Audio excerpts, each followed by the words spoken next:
Yeah, yeah.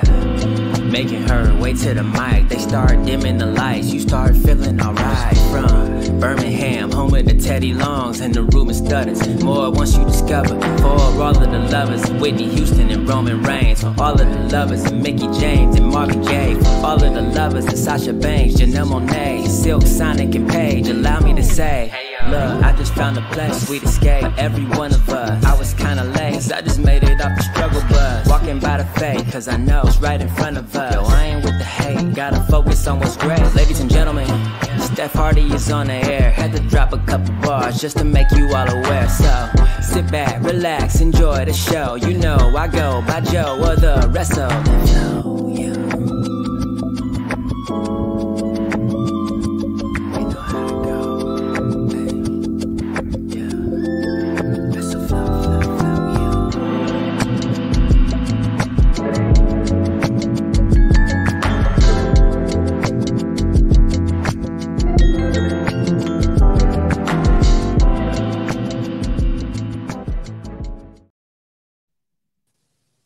Hey y'all, welcome to the Hardy Wrestling Podcast on this new episode on this Friday afternoon.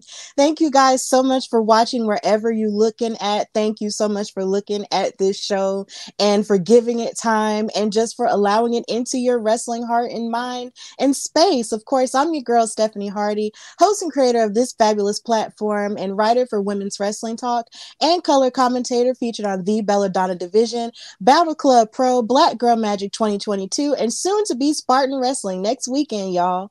And I have an amazing special guest. I consider him Black media royalty, and he is just an amazing voice in the wrestling space, in the sports space as a whole. He is Andreas Hale. He is the senior writer for the Sporting News. You've seen him on his own show with Kel Dansby, the Corner Podcast, with so many amazing guests. He's written for so many amazing places like BET, Billboard, Jay-Z's Life and Times, everything. So I am so honored to have him here. How are you, Andreas? I'm good. You call me royalty. That's crazy. I appreciate that, but man, it's tough to hear those kind of accolades. But thank you so much, and I appreciate you having me. Yeah, I can understand how it is tough to hear him because I still have a hard time taking in compliments myself. But the compliments I give come from a real place. And it's just like every time, whenever I see you doing things, it's always, for the support of the Black community. And then also, for the love of wrestling and combat sports as a whole and just sports, period. You just do like so many amazing things. And it's just, you deserve the flowers and you deserve to be appreciated for that. So yeah, that's just how I see you. I see you as, Black media royalty. And that's just where it comes from. It's real. That's crazy. It's crazy because, I'm sure we're going to talk about like me a lot, but to be in this space is something that I've always wanted to do, but to be able to leave an impression on certain people and for it to be called Black media royalty is like, that's crazy. Like you live your whole life just trying to make a difference and make sure you're heard by somebody. And, I live in Las Vegas. I work in my office. I leave the house when I have to go to work and things of that nature, but you never know who's paying attention. So the fact that you're able to say that and I'm touching you so many miles away, thank you. Genuinely. Thank you. Absolutely. You definitely deserve it because your work speaks for itself. It's kind of like how you think of a who's who, but in your case, it's almost like a where has he been and where hasn't he been? So that's really what it is. So I got to start off by asking you the question I ask all of my guests, and that's when did you fall in love with wrestling? Oh my God. Okay. So I was born and raised in New York. Well, not completely raised. I moved to Vegas when I was like 9, but born in New York. And my grandmother was a full-blooded Italian woman. She was also kind of sort of racist, but that's a conversation we'll get to shortly. She used to take me to wrestling shows at like the Garden in New York. So when I was a kid, I'm dating myself, but I got to see before I could really remember, like Ken Patera and Ivan Putski and Bob Backlund and the Iron Sheik. And from that point on, I just fell in love with it. My life started with pro wrestling. My earliest memories are of pro wrestling, right? Even before like my parents, I just think about wrestling. And I've never gotten out of it. I've been a pro wrestling fan since I guess my first memories are at 3. And, you know, I'm 44 now. So it's like, that's all my life has been pro wrestling in some way, shape, or form. Whether I've been working in music or entertainment or sports, pro wrestling's always been there for me. See, first of all, I would not have guessed 44 at all. So you look great, number one. Thank you. And number two, yeah, it seems like you started really with a lot of OGs or people who would be considered OGs now. Definitely rest in peace to Iron Sheik and just so many different people, you know, in the garden that you mentioned who was a who's who of back then. And you don't really know your life without it. And that's kind of like me. Like I started when I was 4 and it was for me and my dad. And then it was my grandma before him too. So it was just like, it's been a family affair and I don't know my life without it either. So I definitely understand that. So you mentioned that you moved from New York to Las Vegas. Like, what was that transition like if you like were able to really grasp that change at all? I mean, moving from New York to Vegas, like, so my grandmother raised me, took care of me, and she decided to be closer to my father, who was in Vegas at the time. So I was in private school. I went to Catholic school in New York, and I ended up in Vegas going to public school. And we just packed up and we drove across the country from New York Whoa. to Vegas for, I believe it was like between Christmas and New Year's. So it was like we spent like a week and a half driving. And when I got out here, you know, Vegas was dumb small. We didn't have any sports teams. It was like 8 high schools, if that. School, like everything was small, and it was a culture shock. You know, growing up in New York, you see like the melting pot of people. In Vegas. It was black people, but you didn't see a lot of them, right? Because you didn't know where the hell they were. The Strip and Circus and all these places, and it was hot. It was just different. Funny thing is, when I first got to Vegas, the first thing my grandmother did was take me to the Showboat where AWA Wrestling was, and I got to see the Midnight Rockers before Shawn Michaels and Marty Jannetty became the Rockers in WWE. So I used to see them, Larry Zbyszko, like I used to be at those shows ringside like every week. So it made the transition easier for me because it felt I was still kind of at home because I could still go see my wrestling every week. That's insane that you guys drove that far because, I mean, it's funny to think flying from where I am in Alabama to LA is a big deal, but then I can only imagine what it's like to even drive across the country like that. And it's so funny you mentioned how Las Vegas is small in comparison to New York. And it's just like, in my mind, I only ever think of Las Vegas and New York as big, even though I've been to New York before. Like last year, I went like 3 times. And it was amazing and everything. And I have family there and it's great. But at the same time, I've only ever thought of Las Vegas as huge. So it's pretty interesting for you to say that it's small. It is. I mean, it's really small. Like, again, it's gotten a lot bigger since I've been here. Now we have the Raiders, the Aces. We're about to have a baseball team. We have the Golden Knights. It's become a city. But back then, it was like, do you live in casinos? People would ask me all the time. Like, the Strip was the only thing that anybody knew.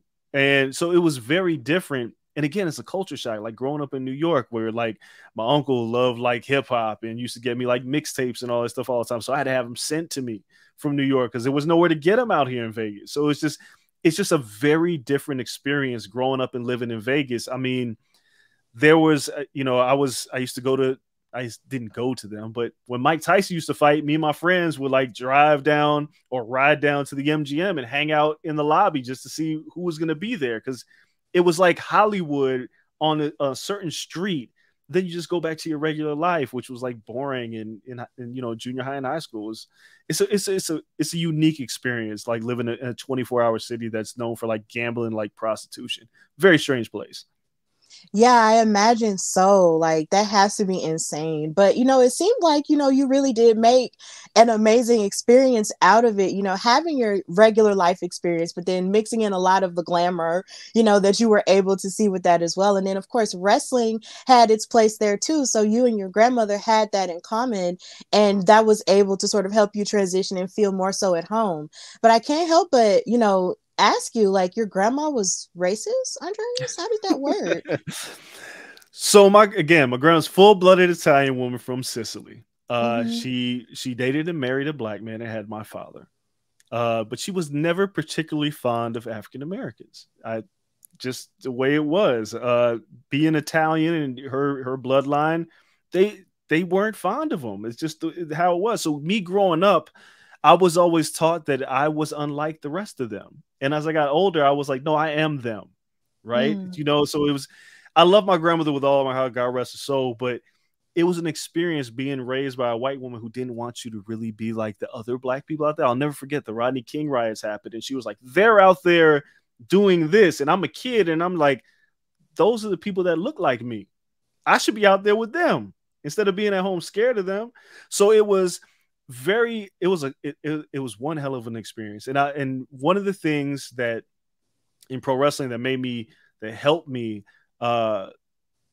with my blackness and the experience and drive me to doing what I want to do is like when the Nation of Domination was wrestling. My grandmother booed him.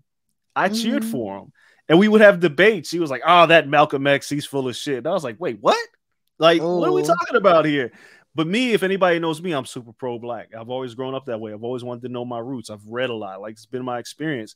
And I've always felt like it made me realize like wrestling was a reflection on society through a certain viewpoint, which at the time was Vince McMahon, which was also a semi-racist stereotypical view of what minorities were. And it made me look at wrestling a lot different. And I've always carried that for the rest of my life. And as I've gotten to this point in my career, that's why I'm always propping up black wrestlers and minority wrestlers, because I know how difficult it could be. When somebody doesn't see you as one of the boys or one of the girls, they see you as, oh, you should, the Mexicans, hey, ride a lawnmower. Or if you're black, hey, you should shuck and jive and dance. So it was a very weird thing, but it started with my grandmother knowing what she thought of African Americans and what I was.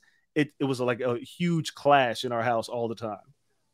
Yeah, that sounds like a whole lot to deal with, because of course, you want to feel loved by your family, but it's really awkward, when you are what you are and you can't help that. And then you have someone else who's close to you, who you share the same blood with, saying things like that. It's just like, ma'am, why? You see me here, right?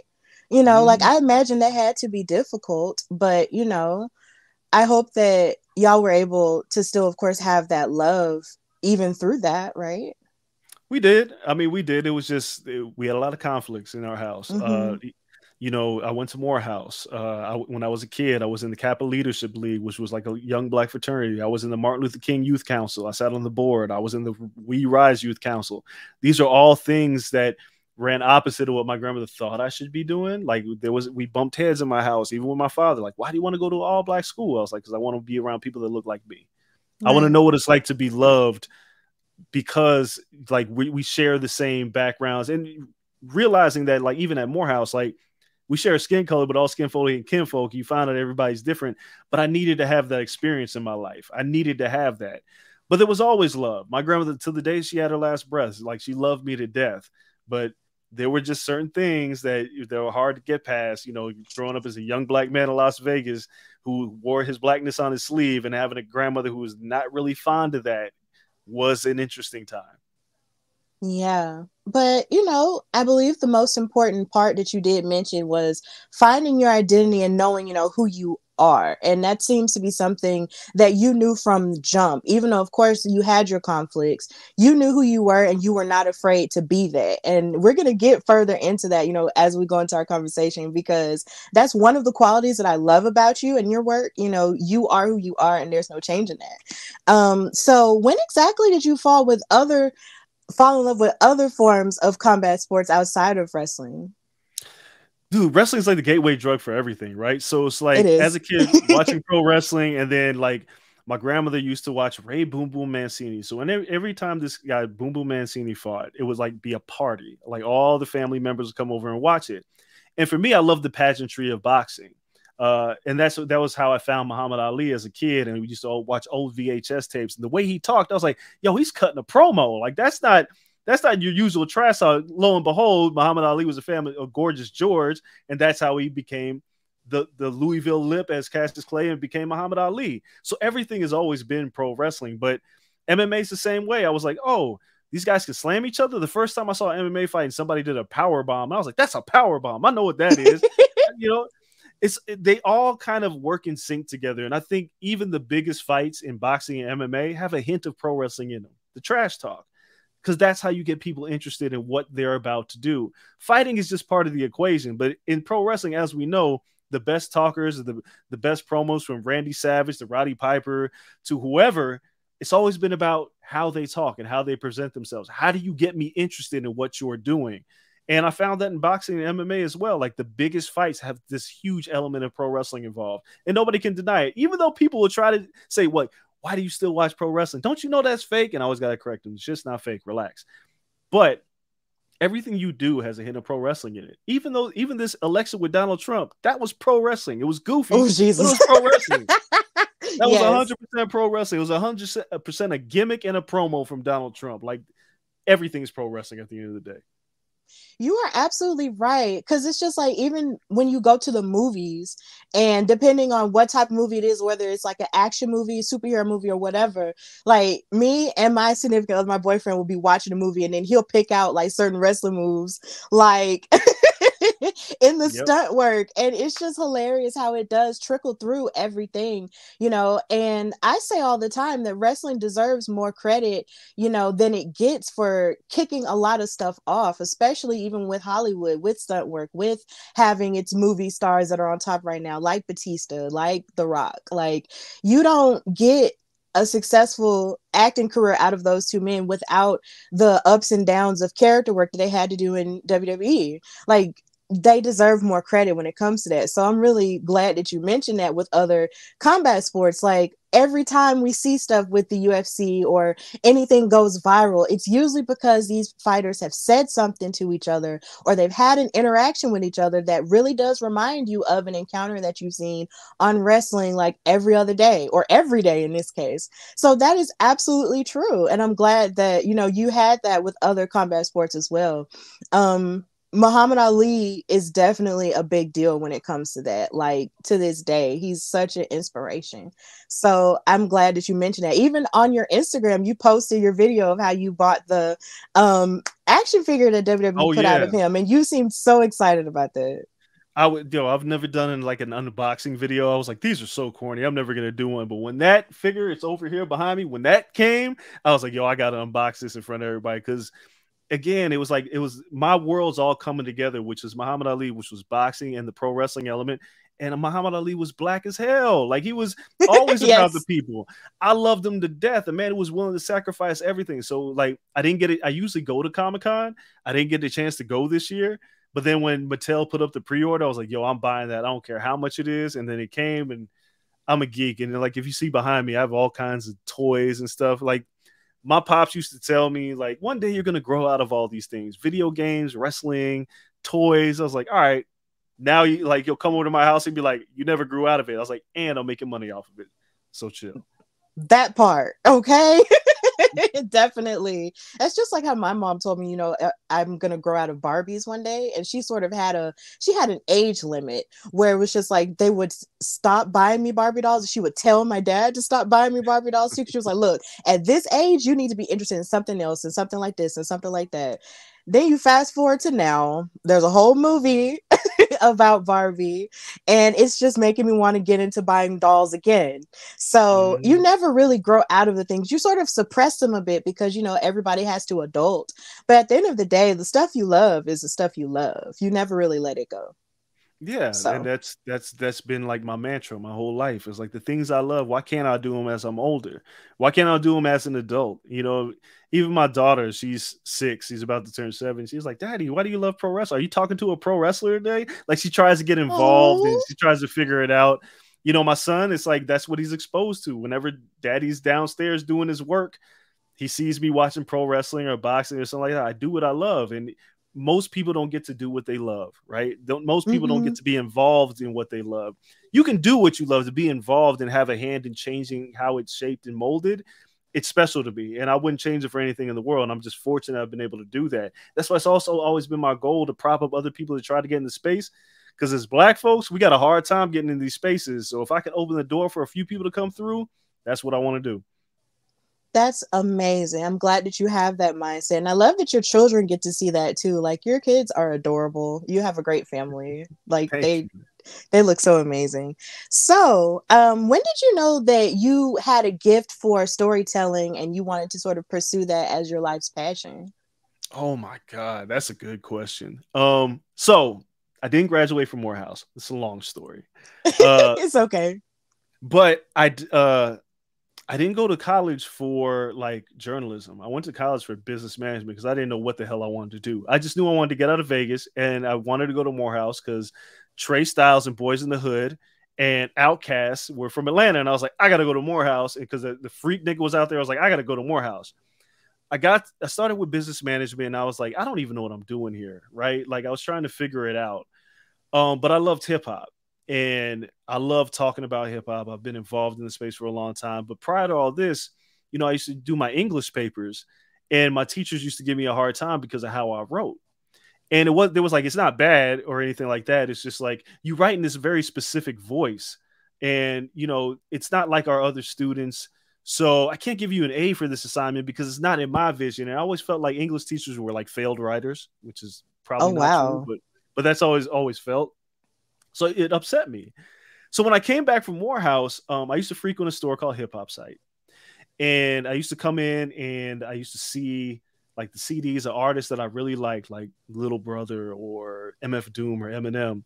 And I used to read like the Source magazine. I used to see like these very skewed views of like what music was or what hip hop was and the stories that they told. And I was like, I could do that better. And it wasn't from a place of arrogance. It just felt like artists have stories to tell. People have stories to tell. And I've always been interested in people in their stories. The why, like, why do you do what you do? Not what you're doing, but why do you do it? So I wrote a review for like Little Brother's first album on a whim for Hip Hop Site. They asked if anybody knew how to write. I was a customer. And I was like, I could do it. They were like, who are you? And I was like, I can do it. Just give me a chance. And I wrote the review and they were like, oh, you want a job? And I was like, okay, sure. And that's kind of how I dove in. But I've always like wanted to present a different angle of storytelling that I felt like wasn't being given. And I just kind of had a knack for it. It was nothing I went to school for. It was nothing that was taught to me. It was just what I wanted to do. That is so cool. And it's so funny. Like, there's no shame in not, you know, finishing school. I mean, it's okay. You know, people do that sometimes. It's fine, you know, but it's just the idea that it was sort of like something that you knew that you could do. Just that's really inspiring because you were just like, look, I'm writing and this is how I write and this is my voice. But then the teachers were like, no, like you have to write this way. But no, like you knew what your voice was.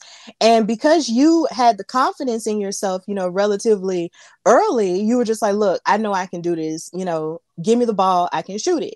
And that's what you did. And that's really cool that you combined, you know, something that you did enjoy along with another thing that you enjoyed, which was hip hop, and you wrote about it. And then that's how, you know, you got started in that. So that's real.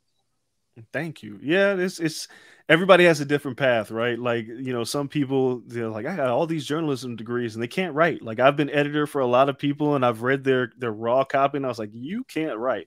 There's other people who don't have an ounce of like of journalism, but they know how to write. They have a fantastic voice. And it's like, I've always liked the idea of like cultivating writing styles and things of that nature. But I kind of figured out what I wanted to do because I really didn't have a clue like what I was going to do with my life. I was trying to figure it out, but I just knew what I loved. And I was like, and if I can tell stories about the things I love and people want to read them, cool. And then it just kind of worked out. Yeah. So how did the people in your life, you know, in like your family or like your friends respond to you when you knew that this was a thing that you wanted to do? Well, my friend, like, I wanted to be a rapper once upon a time, right? Like, I really wanted to be a rapper, and not because I wanted to show off anything. It's because I wanted to tell stories, right? I always felt like growing up, like my favorite rappers were like Nas, because I loved how he was able to illustrate the things in New York through words, right? So I wanted to be like that, but that never worked out. But I wanted to write about it, and I didn't really tell my family. I kind of hid it from them because like writing was like a nerdy thing to do. Like sitting at a computer and typing all the time. Like everybody wants to play sports or do something like that. And I just wanted to write. So it was never met with, oh, cool. It was just like, you sure that's what you want to do? Why don't you like go get a real job? And I was like, I think I can make this a real job.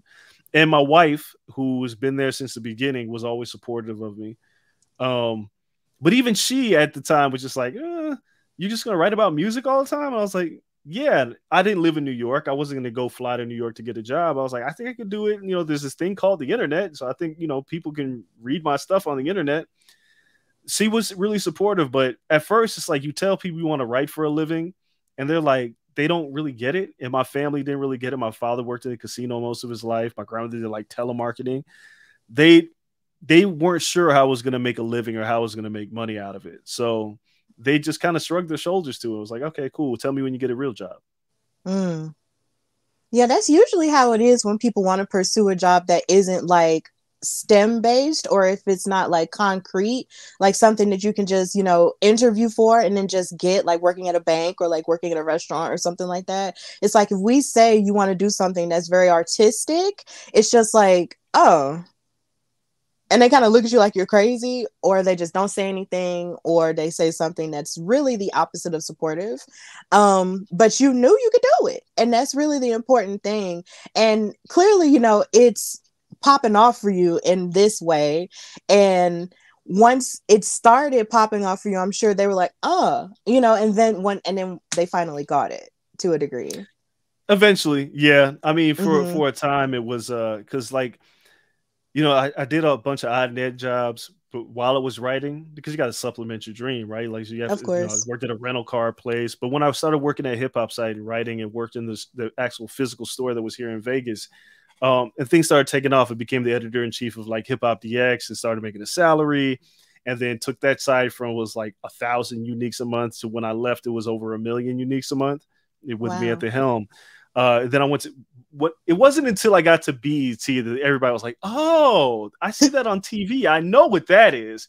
So that's when everything changed for like my family and my friends. Like people take you seriously. They'd be like, oh, cool, you make money doing this, until they see you like on TV. And then they're just like, oh, wow, you actually made it. But I was laying the groundwork way before that. But it wasn't until I got to BET in 2008 that people were like, oh, wow, like you're successful. And I was like, okay, cool. Even though BET was like the worst job I ever had in my whole life. BET was like the worst job I ever had in my whole life. Oh, wow. I was not expecting that. Oh my gosh. That's funny because it's just I was gonna ask you, like, did anybody offer you like any type of advice once you got started? Like, and if there was any like words of wisdom that was shared with you, you know, what was it, or how do you apply it to your life now? Man, I was flying by the seat of my pants, man. Like I was really like, when I first started writing, shout out to Mike Pizzo at Hip Hop Site and Matthew Conaway, who's now a publicist in hip hop. But they were both like the editors, and they used to just tell me like, just write as much as you can, right? Like take jobs that nobody else wants, and then do it like there's no tomorrow. And that was it. That was it. And one of the things that I took much later, Jazz Fly, God rest her soul, she used to always say, do it scared. And that was like recently something that I applied. If you're not scared before you're doing it, maybe it's not worth doing. So if you're not nervous before you write that article or do that TV appearance or whatever it is that you're doing, it's too easy, right? So you got to challenge yourself. But that's always been my thing. It's like I've always been up for challenging myself. If things are too easy, I get too comfortable. I don't want to be complacent. I got to challenge myself. I got to move on. But that was like all the advice, because it was just like from that point on, I was like, I just wrote nonstop. I just any assignment that came across my way, I'd take it, you know, and see what would happen. But that was it in terms of advice, because the people around me didn't know how to give me advice because they weren't doing what I was doing. So they were just like, okay, cool. Like, good luck. That was the advice that I got. I definitely identify with that, because when I said I was going to start a podcast, everyone around me, my mom, she sort of supports me and my sister regardless, but they were just like, okay. And there was really nothing they could say. They were just like, okay, well, you know, you can try that, you know. And then some of the people in my life didn't even know what a podcast really was. So they was just like, well, okay. And then I explained it to them like, okay, it's kind of like, you know, a radio show, except it's not on the radio. That's kind of what it's like. And then that's when they really understood it. So I definitely understand doing something that you yourself have not any formal training in, but you know that that's what you want to still pursue. So I definitely get it. Like the flying by the seat of the pants thing, that's been my whole life for the past 3 years. Hey man, my whole experience. however you get there, that's my thing. It's like there's no clear path. Like there's no blueprint on how to be successful, and you can't follow somebody else's blueprint because usually that bridge is burned and you can't cross that same bridge. So you got to find your own way, and whatever that way is that works for you, make sure it works. Absolutely. And since you are right, I've noticed, like I mentioned earlier off camera, like you've worked for so many amazing people, and then of course you brought up working for BET. Like that would of course be a big deal to anybody, especially to the people in your own community. But you did mention how you said that was the worst job you ever had. Like, worst job. Can you go into why a little, or or is it okay? No, I can. Anybody who's watching this, like there is, if you Google my name in BET, there was a letter that I wrote when I exited BET that ended up in page 6 of the New York Post. Oh wow. Yeah. It was. So the skinny of it is, when I worked at Hip Hop DX, I wasn't a fan of BET. I didn't like the music videos they showed. I didn't like the uncut. I didn't like a lot of things that they did. And I wrote a column called BET's Coon Picnic. And it was a riff on Nas's a song that Nas had wrote, and Nas actually read the article. And I was very critical of BET and how they could do better for Black people. It's the only network out there. We have to do better. Our programming has to be better. We have to spotlight positive people in the community, things of that nature. Somehow it turned into, I got a call from Kim Osorio one day, and she was like, "Hey, BET's trying to make a change in their music department, and I recommended you. Would you be interested?" And I was like, "Really? I just shitted all over this company. I don't know." And I thought about it, and I was like, well, how do you complain about things on the outside when you have the opportunity to change them on the inside if you decline that? Right. So I took the interview and I got the job. BT is something else. I don't know. I can't speak to it now. I can only speak to my experience back then. But when I got there, it was 2008. So it was like the boom of the blog era was starting to happen, where music was not so radio based anymore. You had, Kendrick Lamar was about to be on the cusp, and J. Cole was about to be on the cusp, and Wale, Lupe Fiasco, things of that nature. But BET only played like, the top artists or whatever they did on their 106 and Park countdowns. And when I got there, I wanted to spotlight the internet, what was popping on the internet. And I think I've told this story on Twitter before. A young woman came to my office, but with Deb Antony, who was on Love and Hip Hop, and her name was Nicki Minaj. And Nicki she had her Beam Me Up Scotty mixtape, and she played some music for me. And I was like, yo, this is really good. What can we do to help boost you? And she was doing a college tour, and she was like, hey, how about I do a blog for BET? And I was like, I think that's a good idea. And my boss at the time was not a fan, and she was like, get that big booty girl out of here. We're not going to spend all of any of our resources on Nicki Minaj. And Nicki edited the video herself, the blog herself, and sent it to me. But they didn't want anything to do with it because they thought the internet was nothing. Like, internet rappers, who cares? Like, they're not on the radio.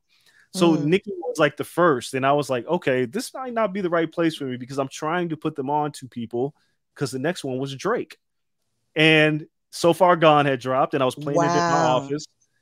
And I said, hey, I have a meet with Drake's manager. And my boss told me, nah, nobody care about Drake. You need to worry about Gucci Mane. And I was like, nah, I think this dude Drake's going to be next.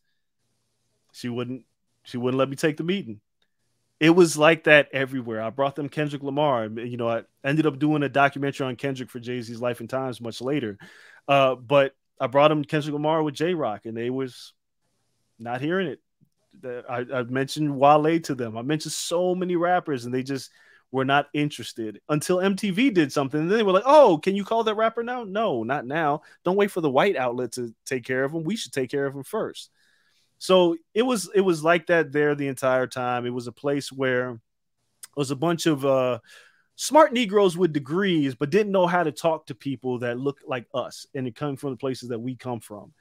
I had a meeting. There was a black NASCAR team was going to come to my office, and my boss said, "Oh, we only cater to this is too highbrow for our audience because we only cater to a demographic that is a three generation household with an average income of about 20 grand a year. So we need to keep it that way. And we can't do like all this smarty art stuff that you're trying to do. That was like my experience at BET. And when I only lasted a year there, and I wrote a letter upon my exit, and it was the worst job I ever had. There was a lot of yelling and shouting in the offices, emasculation of men. It was a disaster. But my experience in New York is how I met people like Kaz and how I met people like Emilio. And like a lot of the people that I work with now in like the pro wrestling space, we all met in New York. So I can never take that experience of being in New York back. But God, BET was an awful, awful place to work.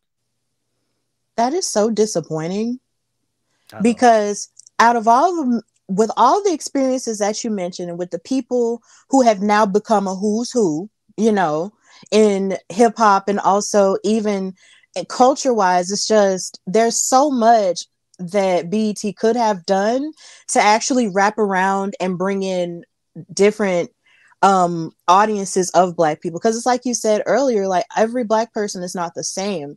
Because it's like, even when I think of people like my boyfriend who actually grew up enjoying NASCAR, he probably would have appreciated, you know, a story like that involving an all Black NASCAR team. And I say all the time that I feel like BET, you know, should have came up with like an offset channel if they weren't going to put it on their main channel that highlights more stuff about HBCU sports, because for a time ESPN was not showing, you know, football games by the SWAC and the MEAC and stuff like that. Like, by all means, the same way that ESPN and the SEC network highlights the Iron Bowl, BET should have been showing the Magic City Classic, because that happens here. So with Alabama State and Alabama A&M, that's what BET should have been doing, but somehow or another it wasn't. And I always felt that way, but never, of course, I was never in a space to say anything like that because, you know, I'm still an ordinary person. But at the same time, I said stuff like that all the time. And now I know that there was someone like you who was trying to make those changes and you were running into a brick wall. That is so disappointing. Every day, like it was bumping heads with people, because it was frustrating. Because, you know, when I worked at Hip Hop DX, the owner was a Canadian. He was Indian in Canada, so he didn't really understand the culture like that. He just knew how to make money, but he kind of let me do what I wanted to do.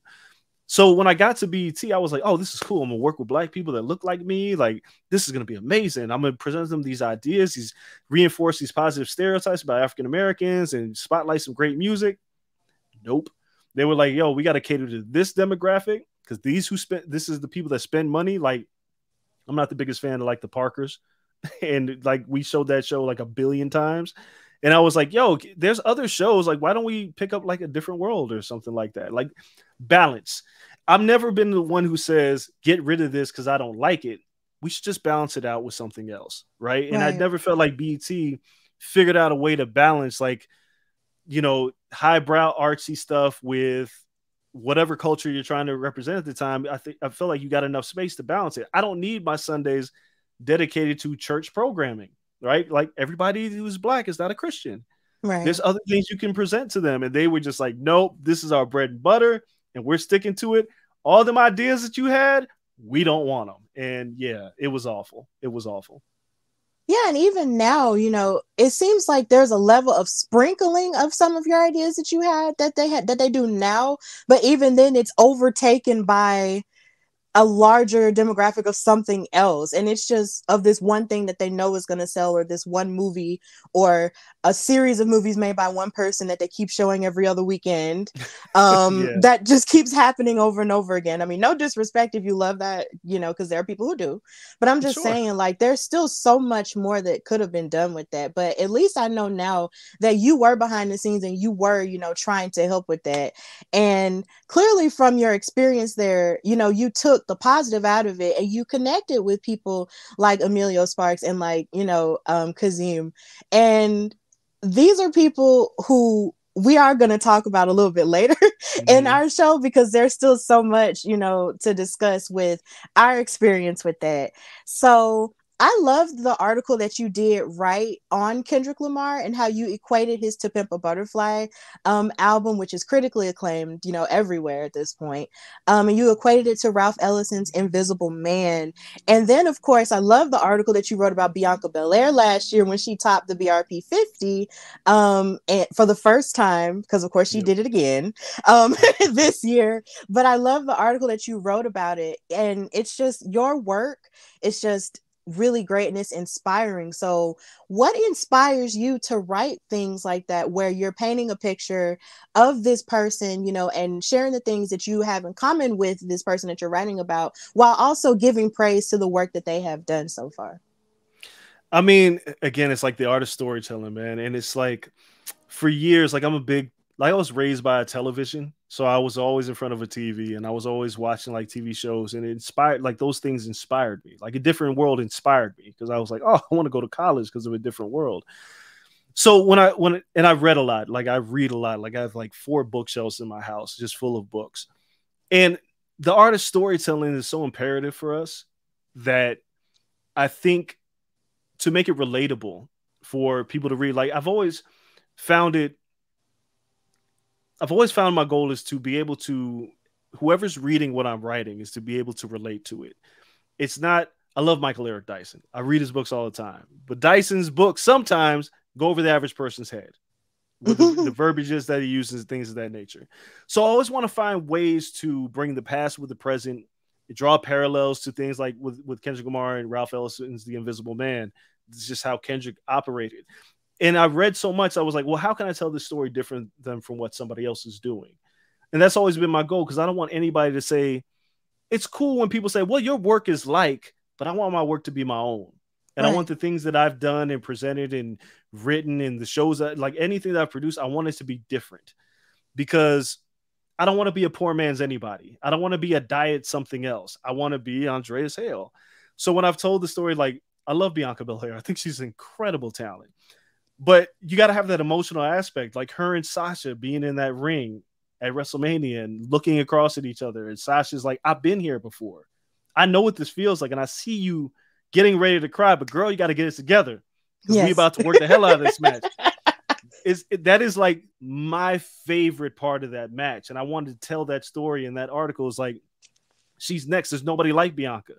There has never been a wrestler like her.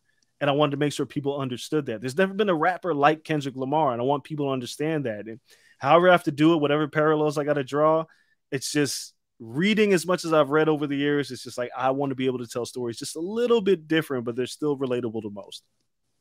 Yes, and the way that you told that story with Mercedes and Bianca at this point, you know, it felt really real, because I just know what it meant for me, because I was doing a watch along on that WrestleMania night with Women's Wrestling Talk, and I was on the verge of crying when Bianca started crying, because I'm just an emotional person that way. Like when I see somebody else crying, I start crying.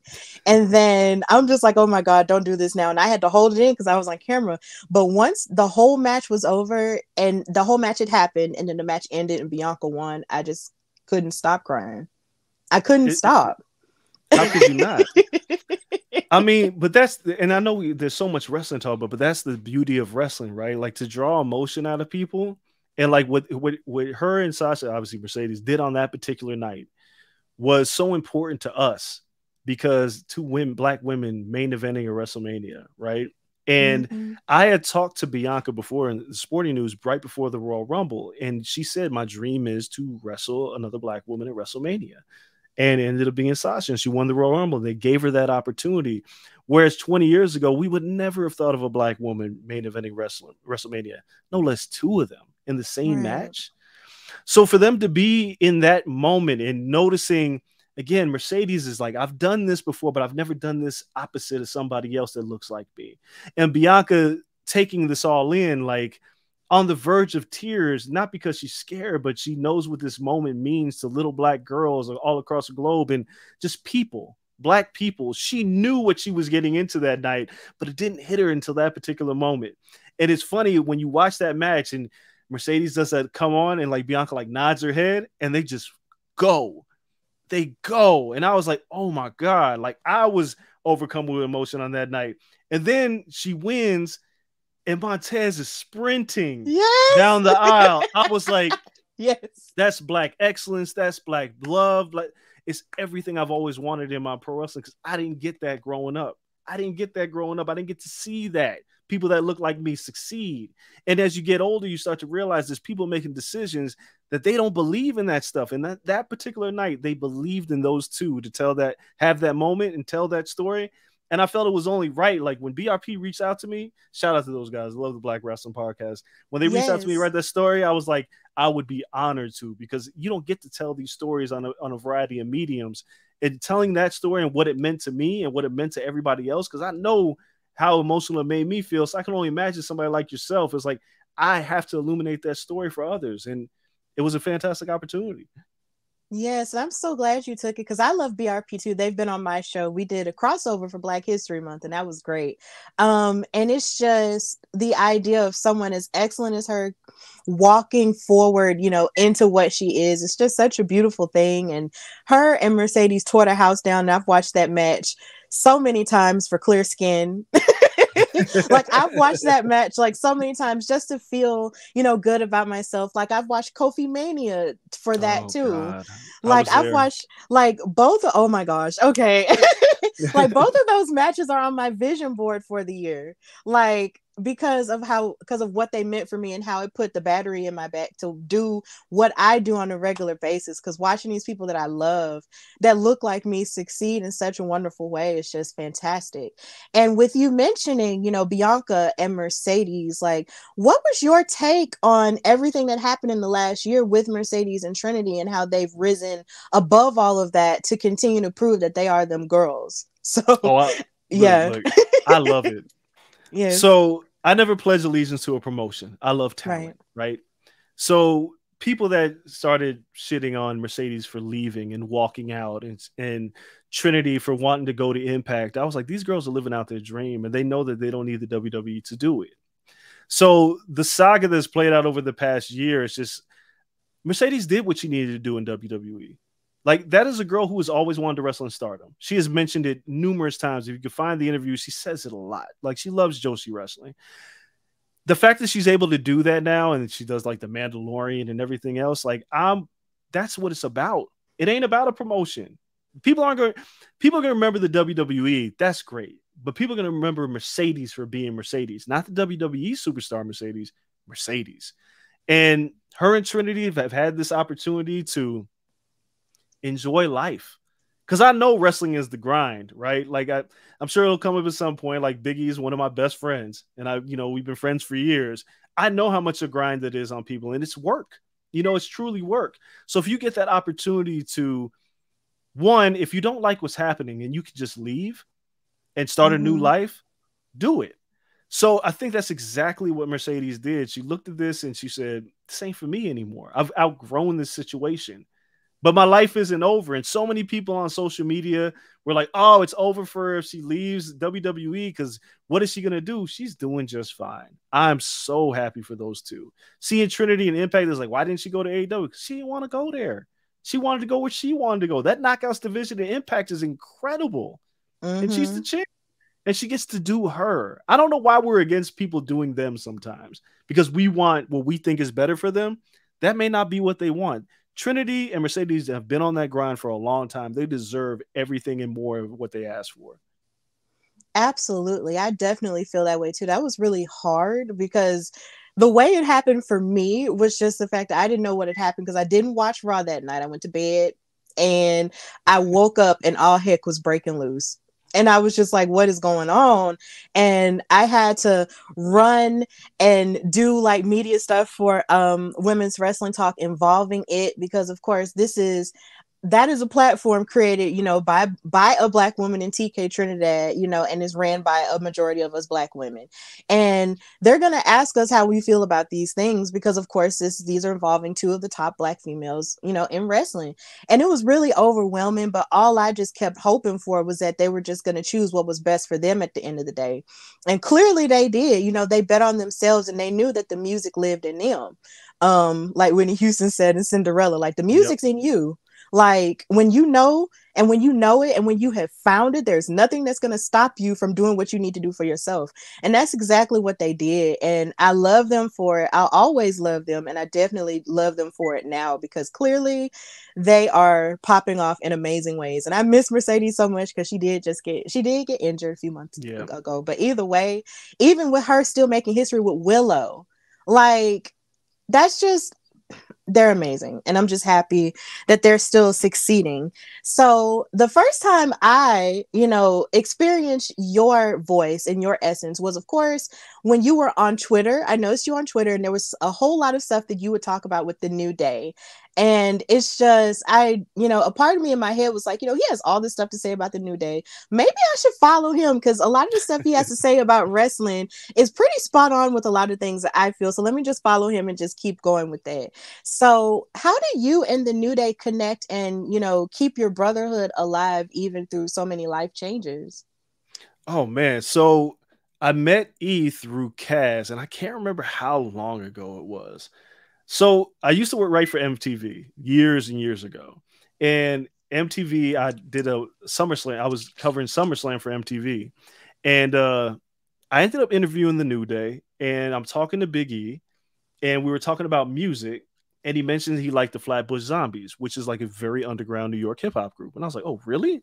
Like, I like them too. Few years passed, we didn't talk or whatever. And Kaz was like, you should be E. He loves like MMA and boxing. He's like, you guys have a lot in common. So he had texted me one day, and then I texted him back.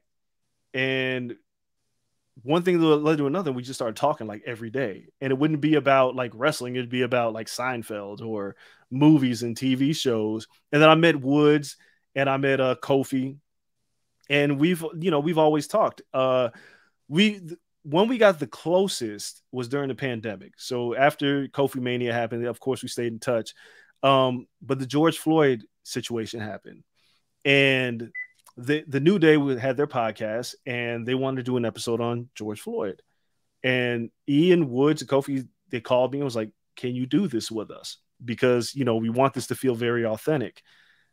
And I did it. It was a very emotional day for all of us, because, dealing with that. But we all knew through them. And, it's like, I've always told them, like, I'm a fan first. Like, I love y'all as friends, but what you guys mean to this industry and people like me, who is like a nerd who likes comic books and video games, like, there's a place for us in this industry. And you guys have carved that out. We don't have to be the angry black man in wrestling. Like, you guys have fun, colorful. So I've been with them, like, we've talked all the time. And I did the Big E tribute at Wale Mania this year. That surprised him. He still hates me for it, but whatever. Like, he's worse than me when it comes to taking compliments, but I love him to death. But yeah, it's just through life changes. Like, we talk all the time. Like, when I had my kids and when Kofi had his most recent child, we send each other pictures. I love those dudes, man. I like being friends with them is special because they're just like us. They're just people. They're just people, but they're in an industry that I love and respect. And the things that they do, dude, they had the folding chairs from the Birmingham, Alabama Riverboat Brawl. I texted them that night. I was like, yo, that's the blackest thing I've seen all day. Like, and I appreciate y'all for it, because it just puts some light on my day. I love those three. Those three are incredible. Me and E, yeah, we've been friends for years. That's like my brother. Yeah, as someone who is from Birmingham, that was actually the Montgomery Brawl, because Montgomery is an hour and a half away from us. But either way, it's still crazy. Yeah, it was still the most amazing thing that we had ever seen. Like, we're having a moment with that. And then with Carmelo Hayes even made mention of it when he was doing his promo on NXT with Wes Lee. And I could not stop laughing, because I was just like, I love this. I just love this authenticity. I feel seen, like, from it. Yes. Like, oh my God, like, the New Day does that for me. And they have done it for me for a long time, because weirdly enough, as a fan, there was a lot of people who did not like the whole gospel thing that they had going on at first. I loved it because I was, number one, I'm a church girl. Number too. I'm a choir girl.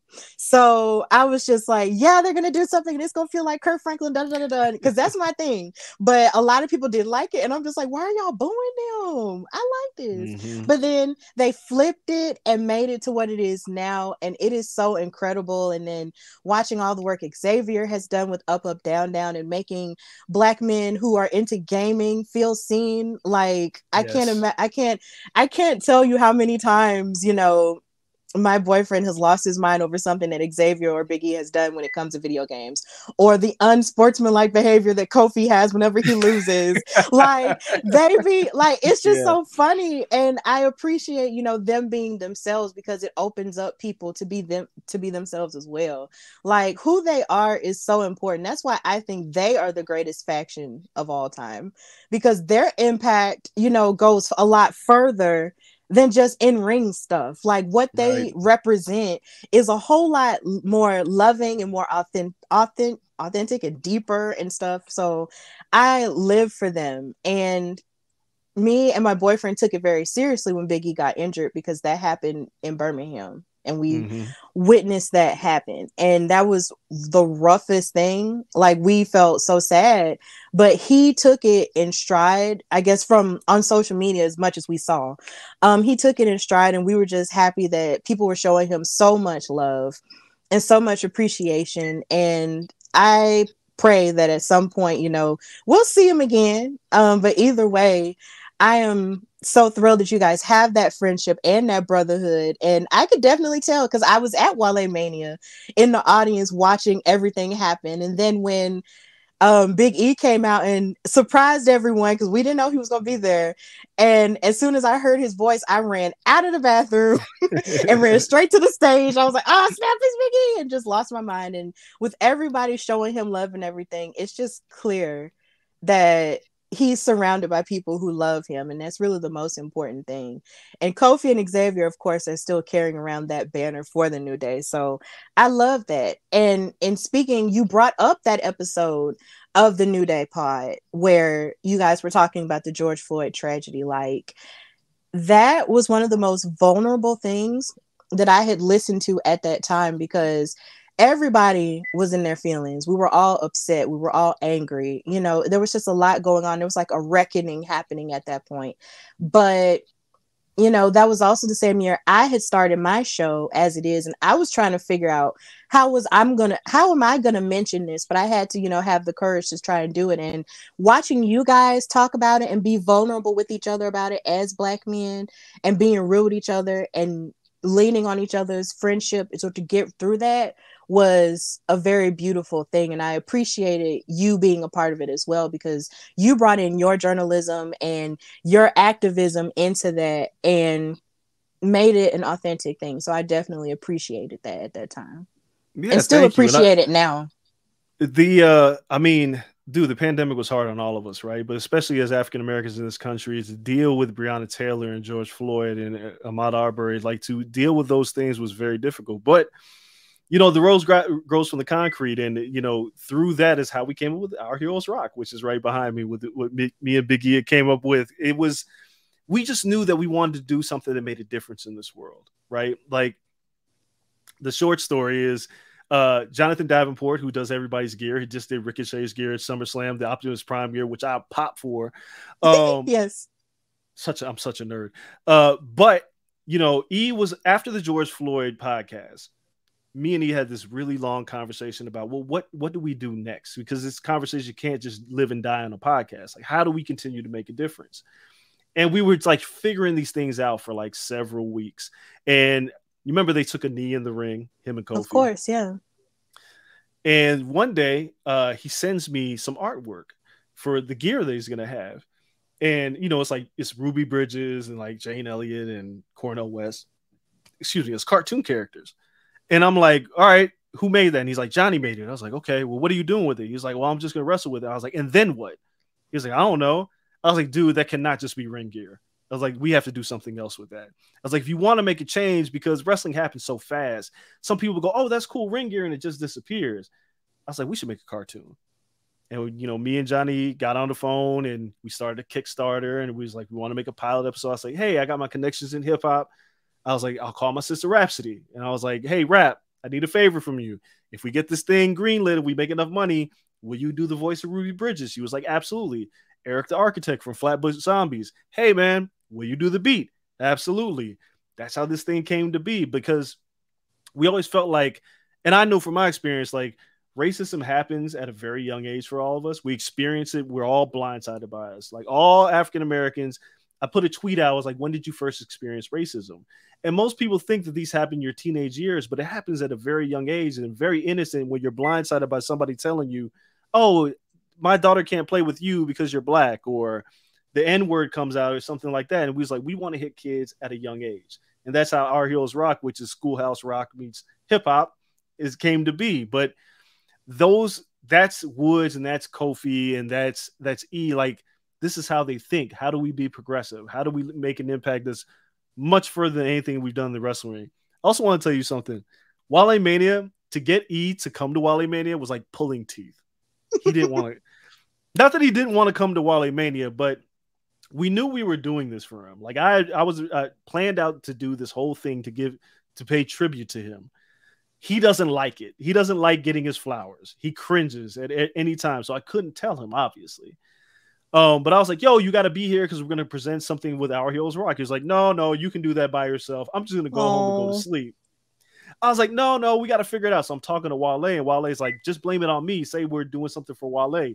So he's thinking the whole time, like, yo, that we're going to do something for Wale. So when he gets on stage, I'm like, nope.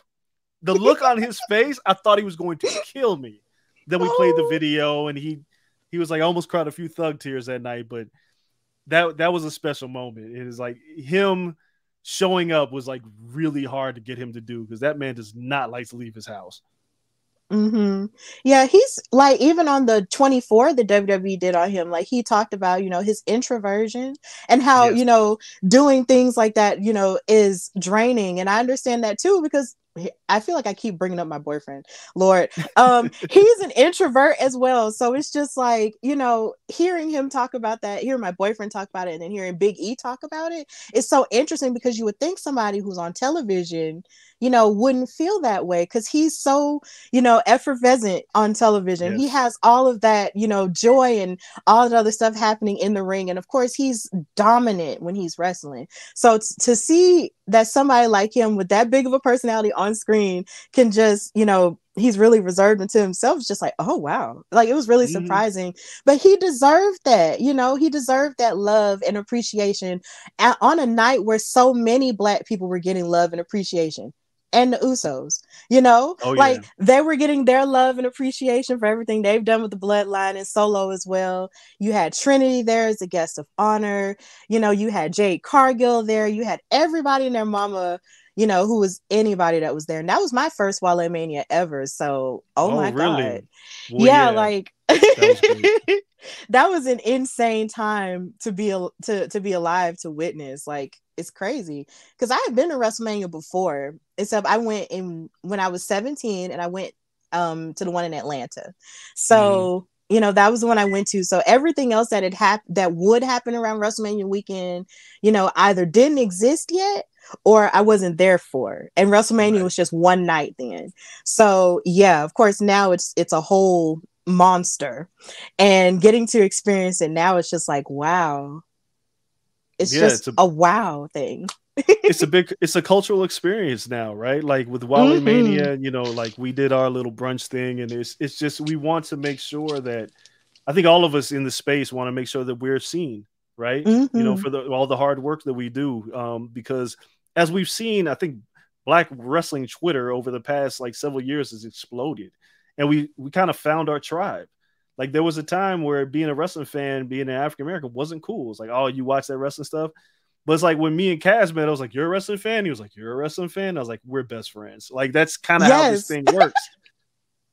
But now it's like there's so many people, like meeting Mega Ran, and, like all these people in this community who love pro wrestling. We got to celebrate each other sometimes, because we don't really get a chance to. So like Wale Mania is that moment where it's not about what promotion you're with. It's not about who you write for. It's about just having a good time. So shout out to Wale and Kaz and Emilio and the team over there for doing that, because, Yeah, it's special. It is special, and it's much needed. I wish you were there for the one for Kofi Mania, because that was an experience. Yeah, that's what I heard, like from Jobber Tears, because they had went like with Sir Wilkins and Janelle and Mr. Black. They had went, and everything they were talking about that happened with that one was just lit. Plus, it was in New York, so it was closer to them. But that was before I was in wrestling media at all, and I was just sort of content at that point with just sort of watching it and just being okay with that. Whereas now, since I'm in wrestling media, there's like this sort of push pressure to be there Yeah, and definitely. experience it. It's amazing. I can't get over it. So with all of your work in combat sports, how did you feel about the merger between the UFC and WWE? Man, I don't know. Like, I don't know what it means exactly. Like, it's not like they're necessarily working together. I can't figure out exactly what the crossover is. I would assume that we start seeing some more crossover between the two companies, but it just feels like a huge business deal at this particular moment. Obviously, you've had so many wrestlers who came from the MMA world, like Matt Riddle, Ronda Rousey, Brock Lesnar. And I know for a fact that there's so many pro wrestlers who love MMA. So it would feel natural that there'd be a crossover at some point. I just don't know exactly what that's going to be. The UFC is very rigid in terms of, like, when their fighters walk out, there's not like a wrestling walkout. It's a very, like, I'm walking to the octagon for my fight. I would like to see more wrestlers, more wrestling like walkouts, because I love the pageantry of a wrestling walkout. Like, I love the WWE 2K game. I'll spend all day just watching entrances. I just love watching entrances. So I like to see that happen.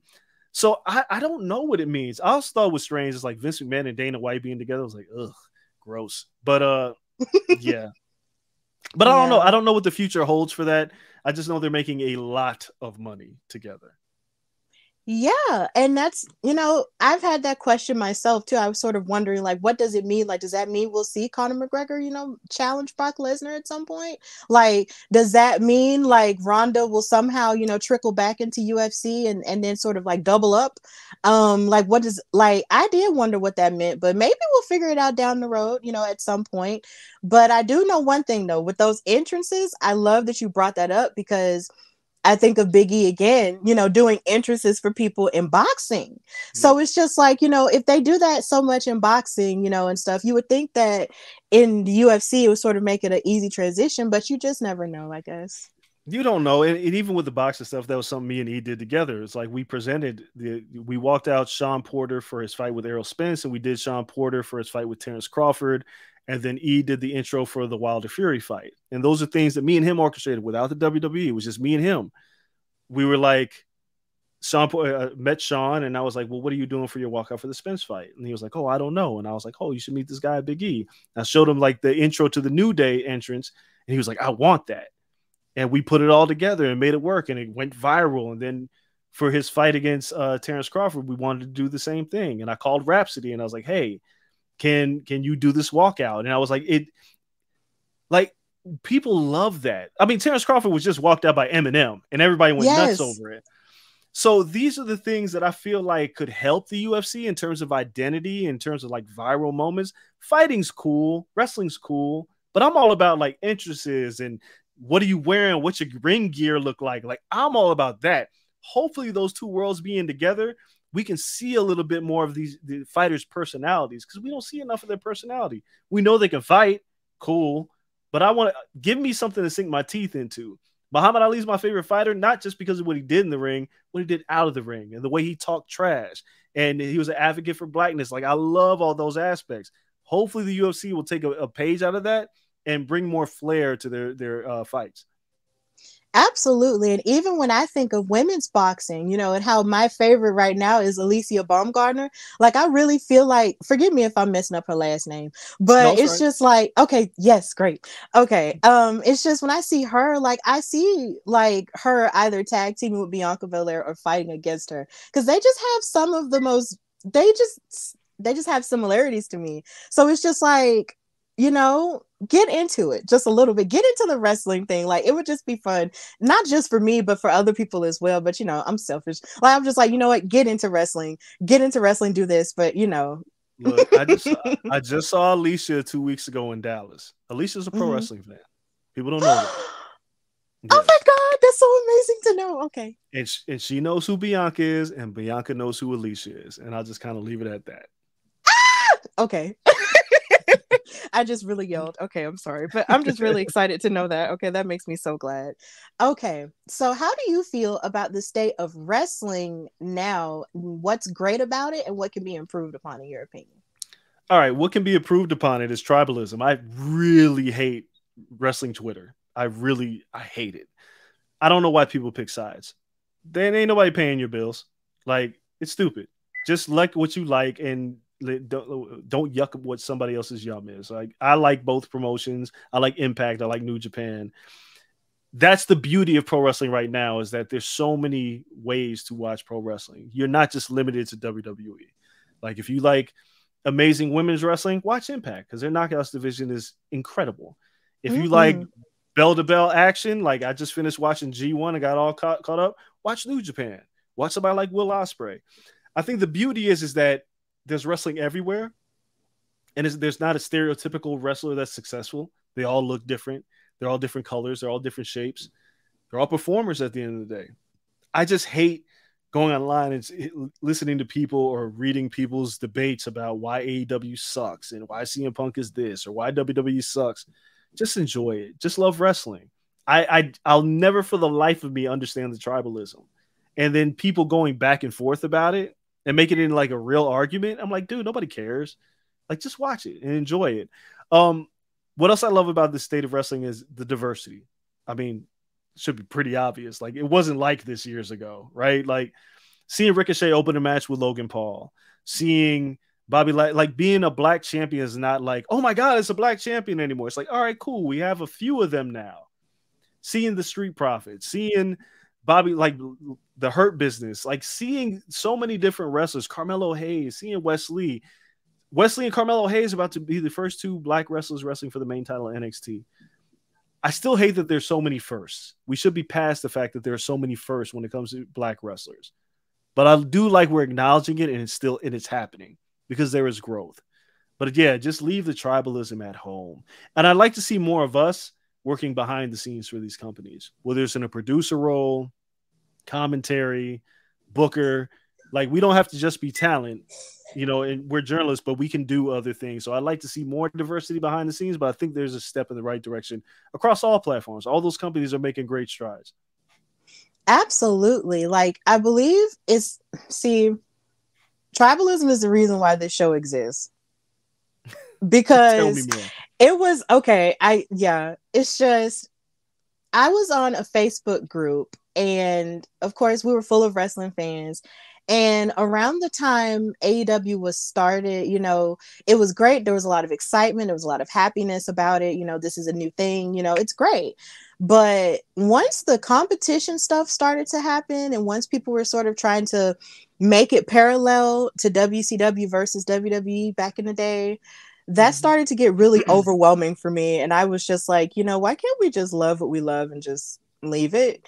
And it started to get so bad that I actually had to take a break from the group, and then I wound up just all around leaving the group. And at one point, they had talked about starting a podcast, all of us as administrators, but we never did it. And in my head, I was just like, well, if I don't have a way to really get out what I have to say about wrestling in a positive way online, then why don't I just start the show? And this is how it started. So yeah, tribalism, it has its drawbacks, of course, but in that sense, it had its reward. So, well, yeah, through every darkness, there is some light at the end of the tunnel. But yeah, the tribalism thing is so strange because I just want to see people work, right? Like, I just want to see people get a steady paycheck, because there was nowhere to go but WWE like a little over a decade ago.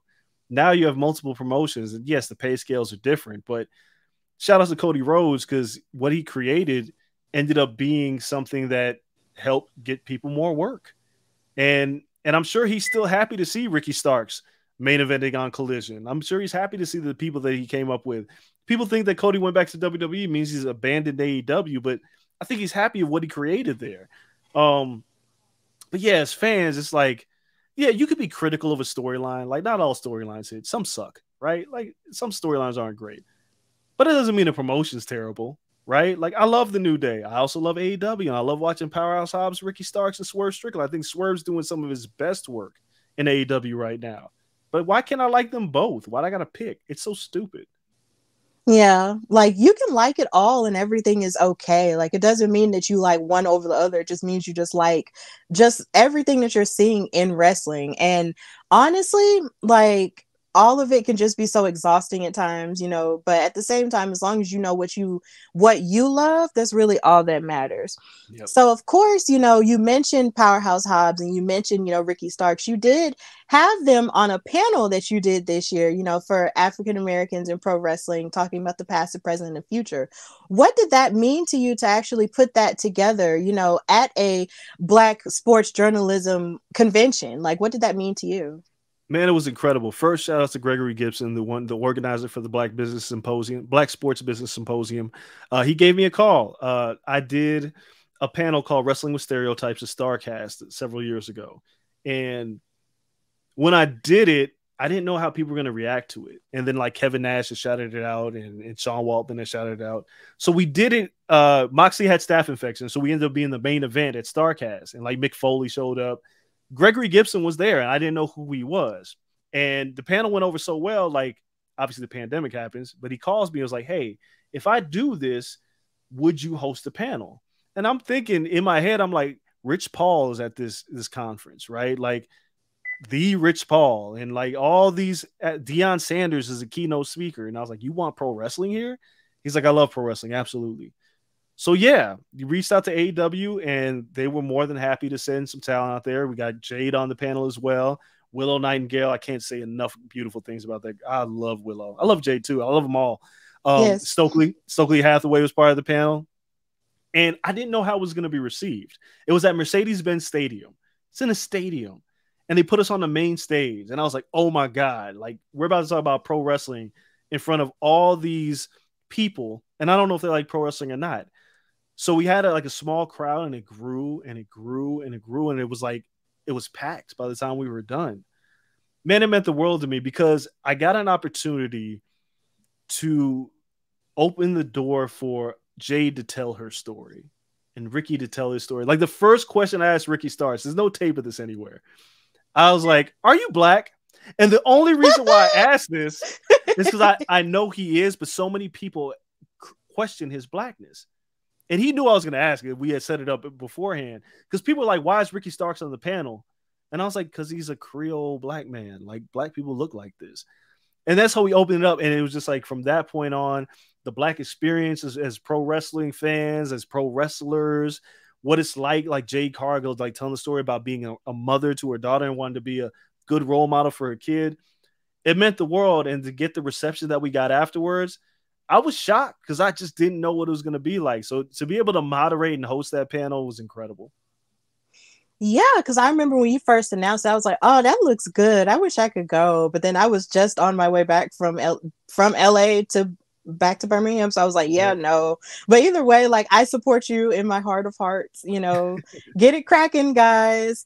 But yeah, like seeing panels like that are really important stories to tell. You know, it opens the doors for stories like that to be told to people who either know the stories or don't know the stories. So I was glad that you had that opportunity. It kind of reminds me of Katrina Blake and how her panel for women of color in wrestling got started. And she started at New York Comic-Con. And we were like at so many conventions at a time, and she's had different iterations of it, you know, throughout this year and even last year. So participating in stuff like that, you know, means the world to me.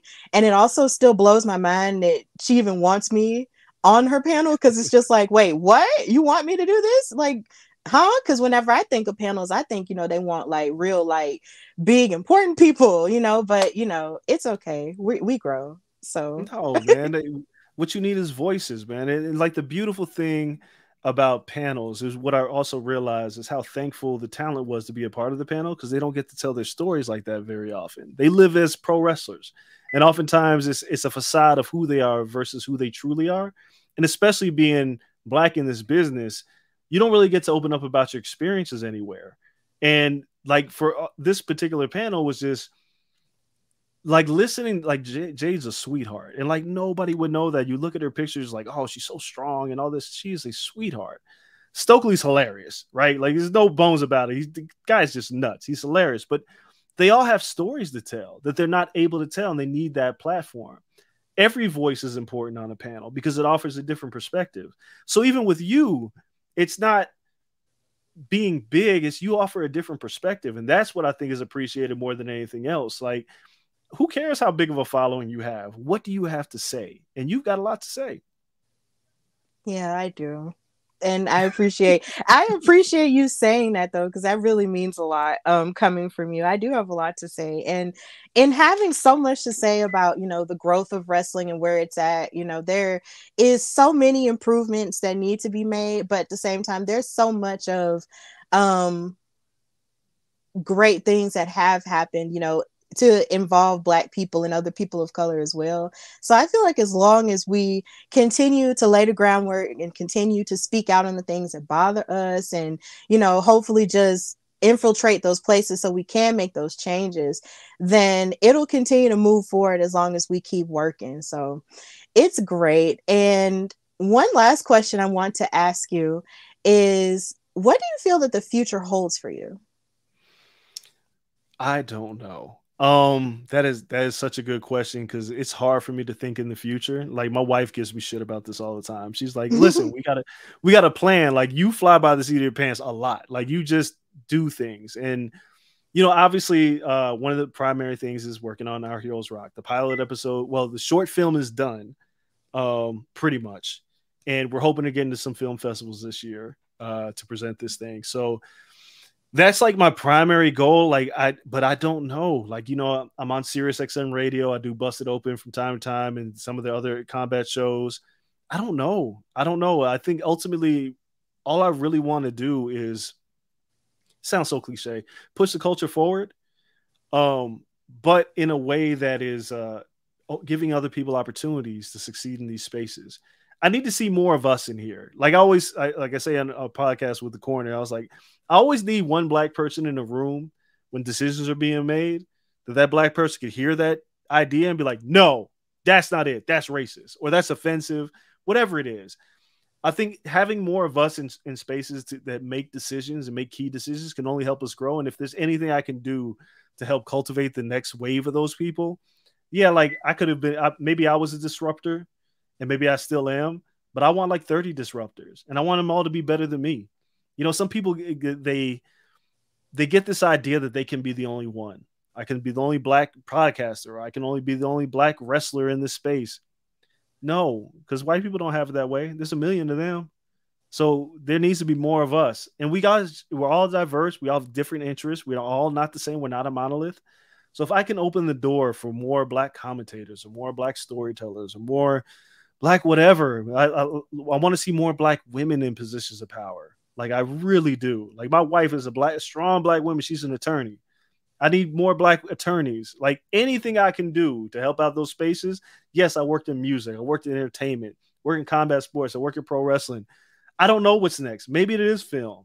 But if the foundation can be to disrupt and change things and move it in the right direction, especially right now when you have people like Ron DeSantis trying to take African-American education out of our kids' schools, especially when you have Trump trying to make a comeback.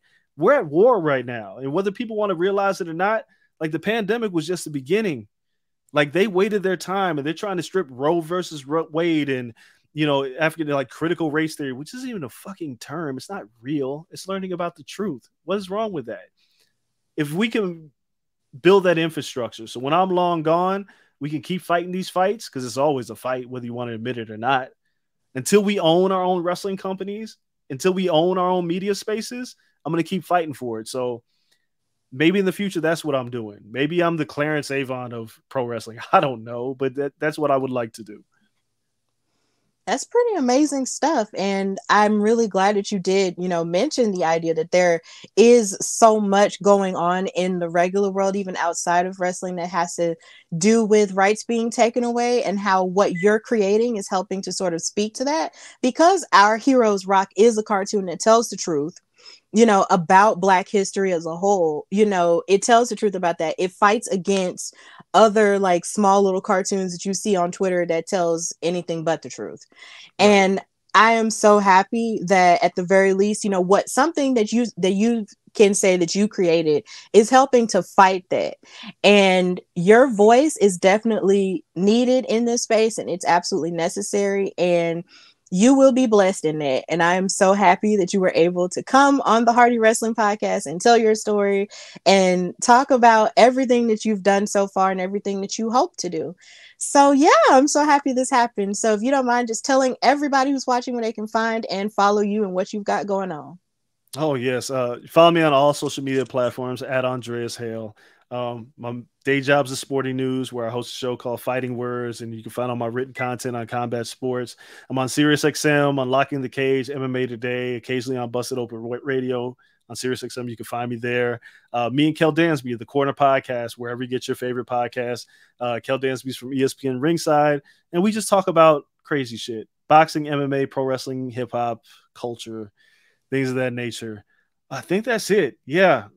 Our Hills Rock coming soon. Can't wait for you guys to see what me, E, and Johnny have done.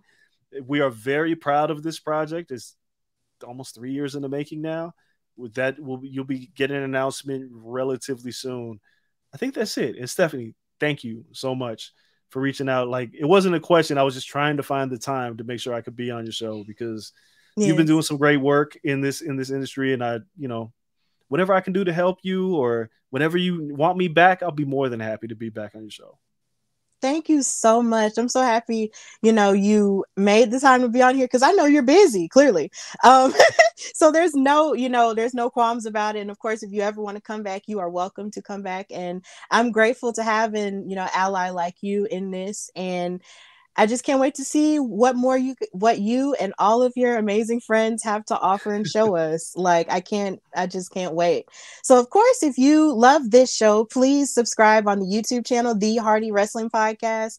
And of course, follow it on Instagram and Twitter, X, like it says at the bottom of the screen, at Hardy Wrestle Pod, and on Instagram at Hardy Wrestling Podcast. And of course, if you want to catch me, you can also follow me on Instagram and X/Twitter at Queen Steph Hardy.